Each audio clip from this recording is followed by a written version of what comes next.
This is LBC News. Let's get more on what has been happening with Ghislaine Maxwell giving that testimony to a US House committee. Let's go to LBC News US correspondent Simon Marks in Washington, D.C. She has declined to answer any questions. Yes, I think it's probably better to put it in terms of her not giving testimony to the House Oversight Committee, John. I mean, as we expected, Ghislaine Maxwell decided to plead the Fifth Amendment, which, of course, means that she's basically declining to testify out of concern that anything that she says might be used in future criminal charges against her, that she doesn't want to engage in any actions that will be self-incriminatory, and the terms of the American Constitution allow her to do that. Certainly Ghislaine Maxwell's lawyers had flagged over the weekend that that was the likely path she was going to take. So in the event, this deposition, this testimony that she was due to be offering to the House Oversight Committee, I mean, the whole affair lasted just a matter of minutes before members of the Oversight Committee emerged from the room in which they were connected virtually to Ghislaine Maxwell at that prison in Texas where she is currently housed. Jim Comer is the Republican who heads the committee. Unfortunately, she had an opportunity today to answer questions that every American has, questions that would be very important in this investigation, and she chose to invoke her Fifth Amendment rights. And Congressman Comer also indicated that through her lawyer, Ghislaine Maxwell had attempted to offer a bargain with members of the committee. Just to be clear, what her attorney said, Maxwell didn't say, her attorney said that she would answer questions if she were granted clemency by the President Trump. And, of course, clemency by President Trump is not something that members of the committee are in a position to bargain. Certainly, Ghislaine Maxwell has been looking for alleviation from the 20-year sentence that she is serving for sex trafficking, and she has appealed to President Trump to issue clemency in her case, possibly commute the sentence.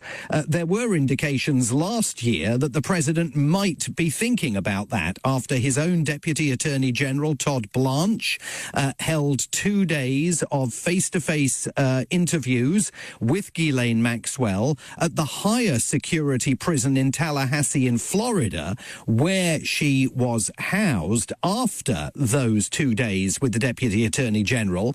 She was then, for circumstances that the Department of Justice have never fully explained, she was then moved to a lower security prison facility in Texas. And one of the questions, of course, that many members of the committee want to understand is why she was even offered that sort of alleviation, given the gathering evidence that is emerging from the millions of pages of documents that were released only a few days ago by the Department of Justice of the extent of Ghislaine Maxwell's friendship and association with Jeffrey Epstein. But certainly members of the committee, hoping that they might get some answers from her today, were to be disappointed. As I say, that deposition only lasted for a matter of minutes. I think we will get to see a transcript of exactly what took place there. Certainly the rules of the deposition going into that meeting virtually with Ghislaine Maxwell allowed for the committee to put that out, but I suspect we will see a transcript that shows whenever she was asked any kind of question, she simply invoked her Fifth Amendment rights not to answer the question in order to protect herself. There is a growing push now by members of the committee, both Republicans and Democrats, to get testimony from both Andrew Mountbatten Windsor and also, of course, from Lord Mandelson. He now is the target of efforts by committee members to try and persuade him to offer testimony to the Oversight Committee. He hadn't been on the witness list prior to the last couple of weeks. But now the senior figures on that committee, both Republicans and Democrats, say they want to question Lord Mandelson and, of course, Andrew Mountbatten Windsor. But it's very hard to see how that is going to take place. I mean, first of all, they're both UK citizens residing in Britain.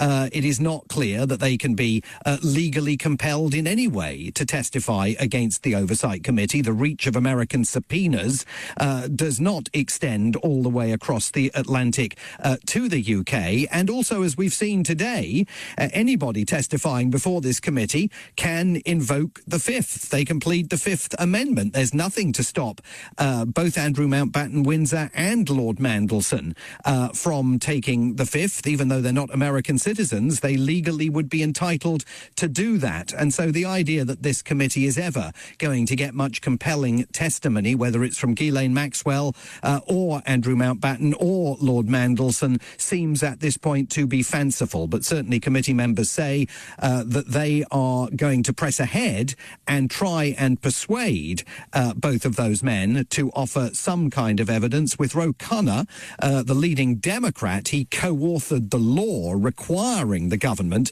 to put all of the Epstein documents that it's got into the public domain.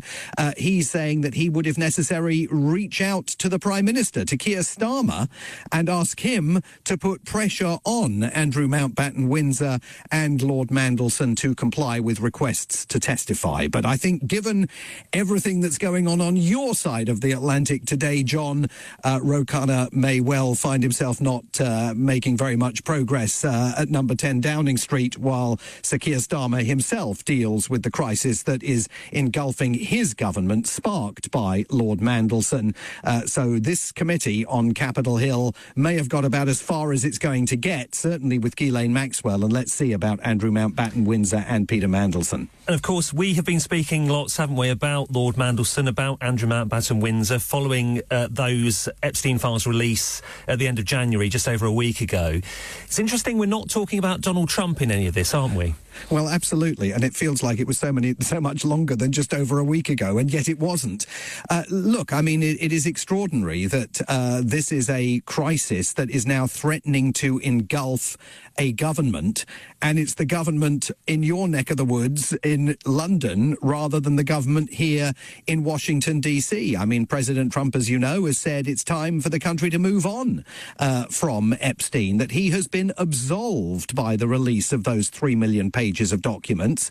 Absolution is overstating the case, given that there are documents in that trove that do raise some fresh questions about the president's conduct, but they're not questions that are going to be immediately answered. I mean, one of the reasons why Democrats and Republicans, some of them on the committee, are pressing the Department of Justice to release the 3 million documents that they held back. They say they held them back to protect witness victim personal data, that they held them back because of ongoing investigations that are still taking place into Epstein.